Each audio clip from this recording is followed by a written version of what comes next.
In this video, we're going to be continuing looking at integrating hyperbolic functions and just integrating with hyperbolic functions and using them in integration.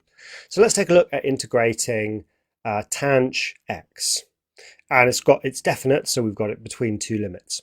So what's our approach here? Well, if you're ever stuck on one of these, think about how would you do it if it were trig? How would you integrate tan x?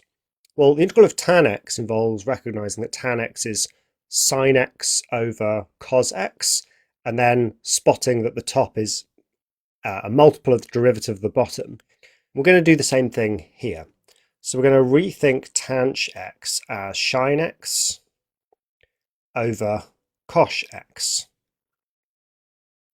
And in this instance, sine is the exact derivative of cos, which means our integral, when we integrate this, we simply get ln of cos x.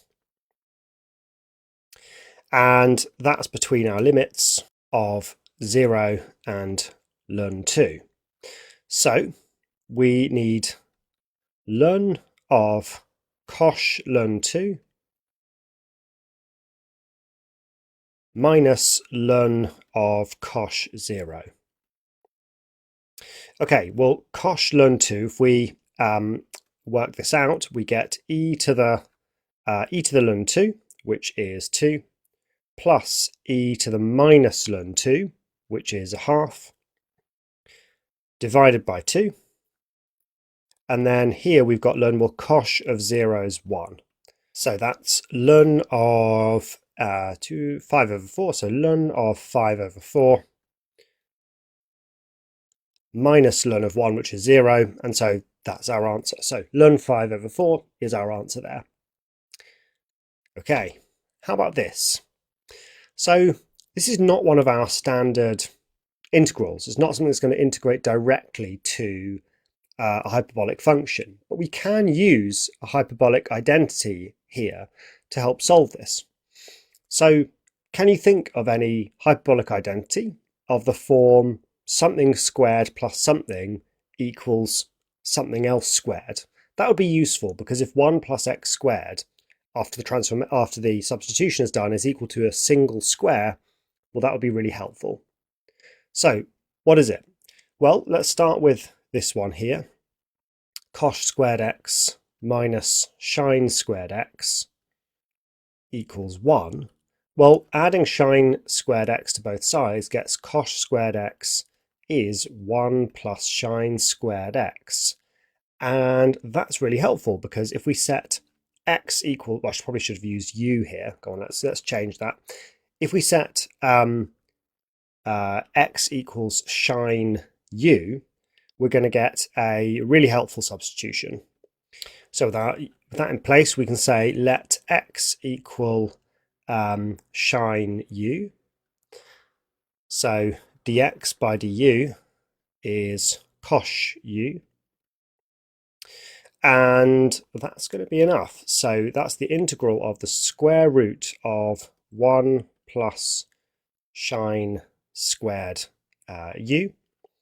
And then dx by du is cos u. So dx is cos u du. Now, root 1 plus sine squared u is just cos u. So I've got cos u times cos u, which is cos squared u. Now we've got two ways that we can integrate cos squared u. We could either just express this in terms of e's and go with e to the x plus, or e to the u plus e to the minus u over 2 and square that, expand it. The thing is, I do want to convert back to x in the end, and since x is defined in terms of a hyperbolic function, probably want to keep things in terms of hyperbolic functions. So a good way to integrate cos squared u is to use the cos double angle formula. So recall that we have this identity cos of a plus b is cos a cos b plus sine a sine b. And we can get the double angle from that cos of 2a is cos A, cos B, cos A cosh A, so that's cosh squared A plus sine squared A. And we can further adapt that by converting this sine squared into cosh squared A minus 1. So we get, oh, I forgot the h there, cosh 2A is equal to cosh squared A, and then sine squared A is cosh squared A minus 1. So cosh squared A minus 1. And so we end up with cosh 2A is 2 cosh squared A minus 1. So that's actually is the same as the trig version. So this means I can rearrange this and I can get cosh squared A is equal to half cosh 2A plus a half. And that's useful because I can just replace the cosh squared u here with a half cosh 2u plus a half. Now this is relatively easy to integrate. The integral of cosh is sine, and we end up with a quarter sine 2u plus a half u. All right, we need to convert this somehow back into x, but we have our sine double angle formula, and that is that sine 2u is 2 sine u cosh u, just like the standard trig one. When we multiply by a quarter, we get half sine u cosh u plus a half u. Okay, so the sine u is just x, so that's half x, and then cosh u, well, we can basically convert cosh u into sine u using this. So we know, I'll just do this down here, that cosh squared u is 1 plus sine squared u, which means that cosh u is root 1 plus sine squared u, which means our cosh u here is root 1 plus x squared. All that's left is this half u. Well, half u, I mean u is r sine x, so it's half r sine x.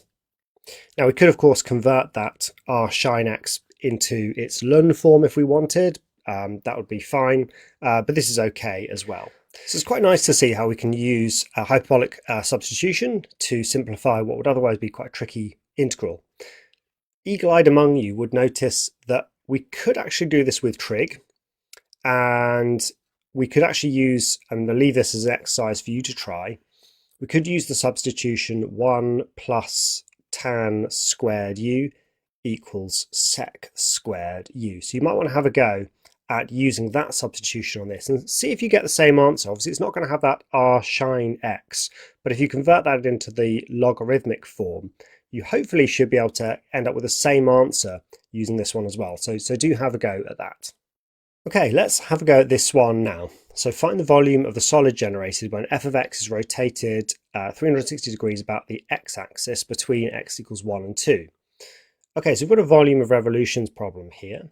So we're going to use our formula, which is that it's the integral of pi times f of x squared, or pi times the integral of f of x squared. So that is 9 over 9 minus x squared, dx between 1 and 2.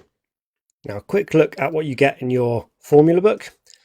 Do we have anything in this form? Well, look, we do. We've got a constant over a square minus x squared, and that is basically this form here, which is going to be integrating to 1 over a r tanh x over a. So using that result there, we can say that what we have here is, we'll just make it really explicit. We can say this is, we can pull the 9 out, so 9 pi times the integral of 1 over, and that's 3 squared minus x squared. So it now really is in the exact form between 1 and 2. And it does meet this condition, by the way, that mod x should be less than a. Our a here is 3, and 1 and 2, they are, well, the modulus of those is less than 3. Okay, we can integrate now. So we could go with this one or this one. Either's fine. To be honest, in this case, I'm actually tempted to go with this version here. Because it's definite integration, I actually want some kind of nice answer, by which I mean probably not r-tangent of something, but probably log of something. If it wasn't definite integration, I'd be much more comfortable just saying the answer is 1 over a r-tangent x over a, that sort of thing. But here, I'm actually going to use this logarithmic one, so I get an answer in terms of ln. In an exam, a question would probably specify giving your answer in the form, and it would sort of most likely give you a logarithmic form. So it's 9 over pi. Now what is it? It's 1 over 2a. So that's 1 over 6, because our a is 3. Ln of 3 plus x over 3 minus x. And all of that between 1 and 2. So what does that give me? Well, when x is 2, we've got 1/6 ln 3 plus 2 is 5, and 3 minus 2 is 1. And then when x is 1, we get 9 pi, and then 1/6 ln 3 plus 1 is 4, 3 minus 1 is 2. So what are we getting in total? I'm getting 9 over 6 pi, which is 3 pi over 2 ln 5, and then minus 9 pi over 6, so that's 3 pi over 2, and then that simplifies to ln 2. And here I could definitely pull out a factor of 3 pi over 2, leaving me with ln 5 minus ln 2, which is ln of 5 over 2. And there's a nice exact answer for the volume generated. Okay, that's all for now. More integration in the next video, so see you there.